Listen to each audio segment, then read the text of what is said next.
Et si on se disait que la meilleure réponse au stress chronique, ce n'était pas un calmant, mais plutôt un coach pour notre organisme? Aujourd'hui, on va justement plonger dans une approche naturelle qui est validée par la science et qui vise à réguler notre système bien plus en profondeur que les solutions temporaires. On va partir d'une sensation que malheureusement beaucoup de gens connaissent trop bien, cette fatigue qui colle à la peau même après une nuit qu'on pensait avoir été complète. C'est souvent le tout premier signal d'alarme, le signe que quelque chose se joue à un niveau un peu plus profond, au niveau biochimique.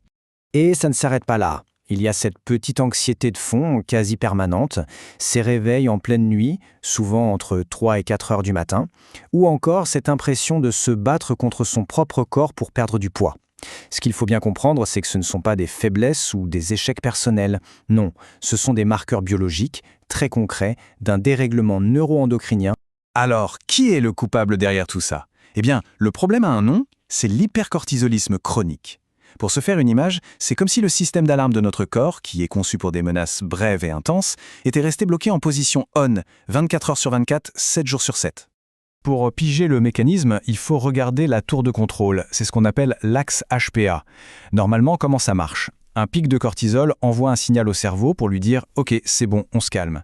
Mais quand le stress est constant, les récepteurs du cerveau deviennent en quelque sorte sourds à ce message. C'est ça, la résistance au cortisol. Du coup, le système ne s'arrête plus et le corps marine en permanence dans un état d'alerte et d'inflammation. Et c'est là qu'intervient une solution vraiment fascinante, le champignon reishi. Mais attention, et ça c'est le point clé, ce n'est pas du tout un sédatif qui va assommer le système pour qu'il se taise. C'est un modulateur, on dit aussi un adaptogène. C'est comme s'il agissait avec une sorte d'intelligence biologique, en aidant le corps à retrouver ses propres réglages. La différence est absolument fondamentale. D'un côté, on a les sédatifs qui forcent un arrêt, c'est un peu on-off.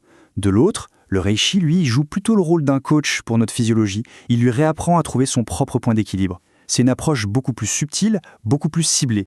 D'accord, mais concrètement, comment ça marche ce truc? On va aller voir un peu ce qu'il y a sous le capot, dans la technologie biologique de ce champignon.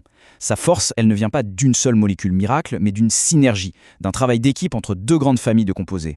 Alors voilà nos deux acteurs principaux. D'un côté, les triterpènes. Leur structure est tellement proche de nos propres hormones stéroïdiennes qu'ils peuvent littéralement parler à notre axe du stress pour le calmer à la source. Et de l'autre côté, on a les polysaccharides, qui eux s'occupent des dégâts collatéraux. Ils viennent réparer le système immunitaire que le cortisol a mis à mal et ils aident à mieux gérer la glycémie. C'est vraiment une action en tandem, parfaitement coordonnée. Bon, c'est bien joli tout ça en théorie, mais est-ce que ça tient la route en pratique? Est-ce qu'on a des chiffres? La réponse est oui, absolument. Alors on va laisser de côté la théorie 2 minutes et on va regarder les preuves, les données chiffrées, parce que l'efficacité de cette approche, elle se mesure. Allez, premier chiffre, et il est parlant. Une étude a mesuré une réduction de 18% du cortisol salivaire le matin, c'est le pic de stress de la journée, chez des personnes en état de stress chronique. Et ce, après seulement 8 semaines. Concrètement, qu'est-ce que ça veut dire? Ça veut dire que les récepteurs du cerveau recommencent à écouter les signaux et que la charge de stress globale diminue. Et ce qui est vraiment intéressant aussi, c'est que le reishi agit comme une sorte de tampon biochimique. Au cours d'un test de stress volontairement provoqué en laboratoire, les participants qui prenaient du reishi ont eu une montée de cortisol 12% plus faible que le groupe placebo. En gros, le corps ressent toujours le stress, mais il ne panique plus, la réaction est beaucoup moins violente. Et ça peut devenir encore plus puissant. Quand on l'associe à un autre adaptogène très connu, l'ashwagandha, on a pu observer des réductions du cortisol allant jusqu'à 22%. C'est logique en fait. Leur mode d'action se complète et du coup, l'effet est démultiplié. Bon, maintenant on arrive à la partie cruciale. Comment on fait en pratique? Parce qu'attention, il ne suffit pas de prendre le premier produit venu pour obtenir ces résultats. Donc voici un petit guide pour une utilisation vraiment optimale. Souvent, si ça ne marche pas, c'est simplement parce que le produit n'est pas le bon. La simple poudre de champignons séchés, par exemple, ça ne sert pas à grand-chose, notre corps n'arrive pas à l'assimiler correctement. Donc il y a 3 critères qui sont absolument non négociables. Premièrement, l'extraction doit être double, à l'eau et à l'alcool, pour être sûr de récupérer tous les composés actifs.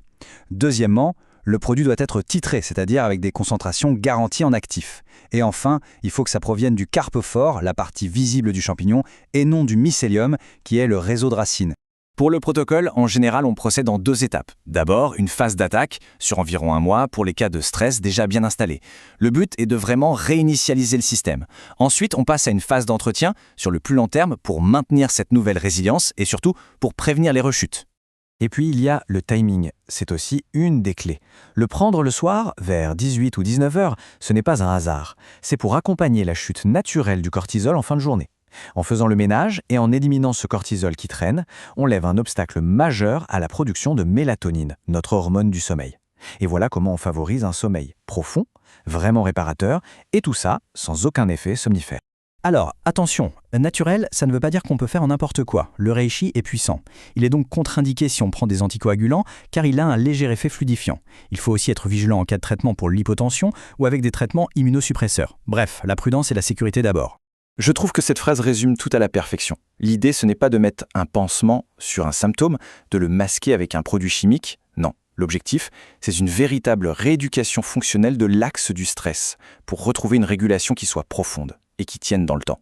C'est vraiment un changement de perspective. On ne gère plus le stress, on rééduque notre capacité à y faire face.